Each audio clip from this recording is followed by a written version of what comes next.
जय Hind merchant navy aspirants. आज मैं आपके सामने एक वीडियो लाया हूं जिसमें मैं बात करूंगा जीएस के सिलेबस के बारे में। प्रीवियसली वीडियो में हमने बताया कि जीएस के रिगार्डिंग आपको क्या क्या चीज़ें करनी है, कौन कौन सी चीज़ें इंपॉर्टेंट है फॉर द आईएमसीटी एग्जामिनेशन। तो अगर आपने वो वीडियो नहीं देखे, पहले वो जाकर वीडियो देखे ताकि आपको एक इंसाइट मिल सके अबाउट जीएस। आज मैं थोड़ा सा उसी वीडियो के और थोड़ा एलेबरेटिव वे में मैं बात करूंगा कि जीएस का जो सिलेबस है वो आपको किस किस तरीके से कवर करना है और क्या पढ़ना है क्या नहीं पढ़ना है।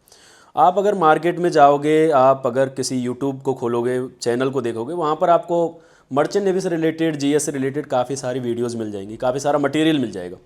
वहाँ पर होता क्या है कि या तो वो मटेरियल मर्चेंट नेवी आईएमसीटी से कहीं ज़्यादा बढ़कर है, या फिर कोई कोई ऐसा मटेरियल दे रहे हैं जो बोल रहे हैं बस स्टैटिक जीके कर लो आपका काम हो जाएगा, यानी कि बहुत कम मटेरियल जिससे आपको कुछ होने जाने वाला नहीं है। मैं आपको एक राइट गाइडेंस के साथ बताऊंगा कि क्या क्या आपको अप्रोच फॉलो करनी है और क्या क्या सिलेबस होता है। मैं अपने प्रीवियस कुछ एक्सपीरियंस से बता रहा हूँ, प्रीवियस 2 साल के पेपर से जो हमने एक्सपीरियंस लिया है कि कहाँ कहाँ से क्वेश्चंस आते हैं, क्योंकि आईएमसीटी का पैटर्न आपको पता है फिक्स नहीं है। अगर मैं बात करूं 2024 की, वहाँ पर आपको मोस्टली वर्ल्ड ज्योग्राफी से क्वेश्चंस मिलेंगे। फॉर एग्जांपल कैनाल्स हो गए, सी हो गए, ओशियंस हो गए। या फिर अगर मैं बात करूं अभी 2025 के एग्ज़ाम की जो प्रीवियसली हुआ है, उसमें आपको इंडियन ज्योग्राफी से भर भर कर क्वेश्चन मिलेंगे। तो यहाँ पर थोड़ा सा ये डायलेमा आ जाता है माइंड में कि भाई आईएमसीटी में जो जीएस है वो बहुत ज़्यादा एम्बिगस है। ऐसा नहीं है कि आप सिर्फ इंडियन ज्योग्राफी करके चले जाइए अगर 2025 में आया है तो। या फिर बहुत लोग मैंने देखा है वो बोलते हैं कि चलो भाई सी रूट्स कर लो और सी ओशियन कैनाल कर लो, आपका जीएस में 20 नंबर आ जाएंगे। ऐसा कुछ नहीं है। देखिए जीएस के लिए मैं इसको 4 सेगमेंट में बांटना चाहूँगा। फर्स्ट सेगमेंट है आपका फिजिकल ज्योग्राफी। फिजिकल ज्योग्राफी के अंदर अगर मैं थोड़ा सा एंट्री करूं तो वहाँ पर आपको यूनिवर्स का छोटा मोटा पार्ट पढ़ना है जो कि स्टैटिक पार्ट है, जैसे कि which planet is the hottest planet, या फिर which planet is called as the earth twin, what is solar eclipse, what is lunar eclipse. तो सोलर एक्लिप्स से रिलेटेड क्वेश्चन पूछा भी गया है 2024 में। उसके बाद आता है दूसरा चैप्टर अर्थ्स इमेजिनरी लाइन, और अर्थ के बारे में थोड़ी डिटेल में, जिसमें हम अर्थ के बारे में थोड़ा बहुत पढ़ते हैं स्टैटिक चीज़ों को। उसके अलावा why earth is tilted, why earth is blue. उसके अलावा कुछ ऐसे क्वेश्चंस को देखते हैं जैसे सीजन हो गया, रोटेशन, रेवोल्यूशन। उसके रिगार्डिंग इमेजिनरी लाइंस के बारे में जो कि आपके इंटरव्यू में भी काम आने वाली हैं और साथ साथ पेपर में भी काम आने वाली है। ट्रॉपिक ऑफ कैंसर हो गया, आईएसटी, आईडीएल और जीएमटी से रिगार्डिंग। उसके बाद तीसरा टॉपिक आता है एटमॉस्फेयर। अर्थ का एटमॉस्फेयर बहुत इंपॉर्टेंट रोल प्ले करता है दोस्तों, चाहे वो आपका इंटरव्यू हो चाहे आपका एग्ज़ाम हो। जैसे किसी भी लेयर के बारे में पूछ लेना, ओजोन लेयर हो गया, स्ट्रेटोस्फेयर, ट्रोपोस्फेयर, इनके रिगार्डिंग। या फिर ये आपसे इंटरव्यू में भी क्वेश्चन पूछा जाता है कि ओजोन लेयर किस लेयर में सिचुएटेड है एटमॉस्फेयर के। उसके अलावा ड्यू पॉइंट हो गया, saturation point, relative humidity, humidity से रिलेटेड काफ़ी सारे क्वेश्चंस पूछे गए प्रीवियसली। इसके बाद टॉपिक आता है temperature and pressure, how the temperature and pressure is working on the अर्थ।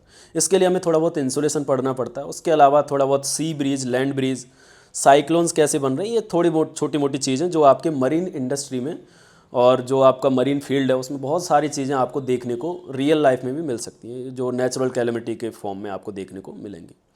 उसके अलावा ये वाला पार्ट हो गया आपका फिजिकल ज्योग्राफी का, अर्थ से रिलेटेड। इसके बाद हमारा ओशिनोग्राफी स्टार्ट होता है जो कि आपके बिल्कुल मरीन फील्ड से रिलेटेड है, जहाँ पर आपको ओशियंस की थोड़ी बहुत स्टडी करनी है। स्टडी टू बी से कि वहाँ आपको ओशियंस का पता होना चाहिए, सैलिनिटी के बारे में, उनके टेम्परेचर के बारे में।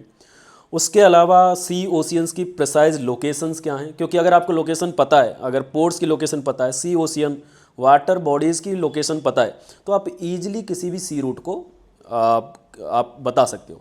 जैसे बहुत ज़्यादा एक डर बना रहता है कि सी रूट क्या है, सी रूट क्या है। मैं जब भी मर्चेंट नेवी एस्पिरेंट से मिलता हूँ तो शुरुआत में वो बोलते हैं सर जीएस में सी रूट्स कैसे बनाते हैं। तो उसके लिए सिंपल सा लॉजिक है, अगर आपको पोर्ट्स की लोकेशन पता है और उसके बीच की जो भी वाटर बॉडीज़ आ रही हैं उनका अगर आपको पता है तो आप ईजिली ये काम कर पाओगे। मैं यही सारी चीज़ें करता हूँ जब भी स्टूडेंट्स को पढ़ाता हूँ। तो सीधे से सिंपल सा चीज़ है, वाटर बॉडीज़ को करो और उसके साथ साथ पोर्ट्स को कर लीजिए। उसके अलावा ओशिनोग्राफी के बाद जो टॉपिक हमारा होता है वो है इंडियन ज्योग्राफी। अब दोस्तों इंडियन ज्योग्राफी 2024-23 तक बहुत ज़्यादा रोल नहीं था, लेकिन पिछली साल देखा गया 25 में कि इतना बड़ा रोल आया है इंडियन ज्योग्राफी का कि बहुत सारे क्वेश्चंस इंडियन ज्योग्राफी से पूछे गए, चाहे वो इंडियन के पोर्ट्स हों, चाहे वो रिसर्च सेंटर हों, चाहे वो रिवर से रिलेटेड क्वेश्चंस हों। आई थिंक 14 और 15 out of 20 questions Indian geography से थे।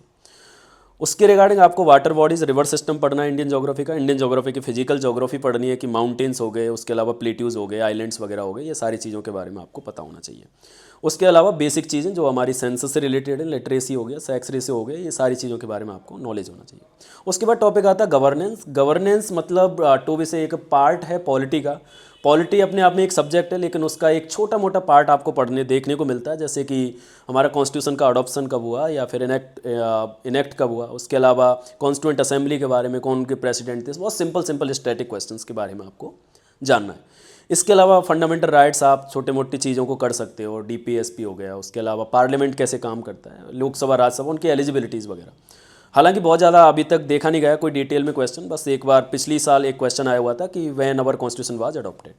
तो ऐसे सिंपल क्वेश्चंस आपसे गवर्नेंस में पूछे जा सकते हैं। इन इंटरव्यू गवर्नेंस से रिलेटेड आपसे वही डिफेंस मिनिस्टर कौन है, फाइनेंस मिनिस्टर कौन है, इस टाइप के क्वेश्चन, शिपिंग मिनिस्टर कौन है, ये क्वेश्चंस आपसे पूछे जा सकते हैं। लास्ट टॉपिक बचता है हमारा दोस्तों स्टैटिक जीके।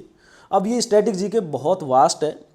इसके लिए मैंने क्रैक आईएमसीटी बुक में बहुत सारा मटेरियल एक स्ट्रेटिफाइड वे में इस तरीके से दिया है कि वहाँ आपको प्रॉपर वे में वो टॉपिक्स मिलेंगे जो आईएमसीटी के लिए बहुत ज़्यादा इंपॉर्टेंट है। जैसे दोस्तों आपको 100 से ज़्यादा बुक्स एंड ऑथर्स मिल जाएंगे कि किसने कौन सी बुक लिखी है, लेकिन वहाँ पर मैंने बहुत मुश्किल से 10 से 12 या 15 बुक्स के नाम दिए जो बस अगर आप उनको भी कर लोगे तो कहीं ना कहीं आईएमसीटी में आपको देखने को मिल जाएगा। जैसे 2024 के एग्ज़ाम में वहीं से मैंने बस 10-12 बुक्स एंड ऑथर्स दिए हुए थे, जिसमें experiment with truth Mahatma Gandhi ने लिखी है, वो सिंपल सी बुक पूछ ली गई थी।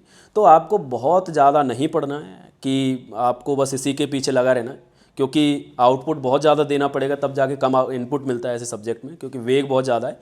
लेकिन अगर आप इस बुक को फॉलो करोगे जहाँ पर मैंने बहुत ज़्यादा इस मटेरियल को ऐसा बना दिया है कि आप सिर्फ वही पढ़ने की ज़रूरत है, बहुत ज़्यादा इधर उधर नहीं जाने की ज़रूरत है, और आपका इजी वे में आईएमसीटी का जो जीएस का पोर्शन है उसमें आप एक अच्छा स्कोर कर पाओगे। जय हिंद।